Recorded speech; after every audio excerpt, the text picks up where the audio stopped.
Another side note is vehicle cleanliness, right? There's brooms in the vans. Okay.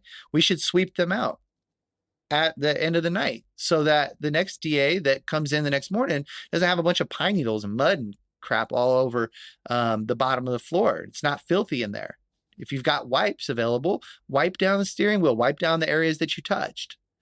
If you've got garbage in your van every night, you should take out all the garbage from the side pockets, from the cup holders, from the seat, from the glove box area, from the dashboard, and also the passenger side pocket where, sometimes you stuff garbage down in there after you're done consuming food or drink, right? Don't leave bottles in there. You should audit your van, clean it out from front to back and sweep, all garbage gone every single night before you leave the van.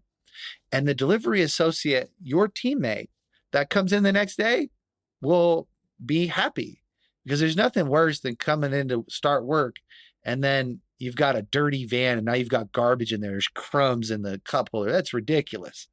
Let's take very good care of our assets. Let's have special fleet care and understand that these are our assets and we have to take really good care of them.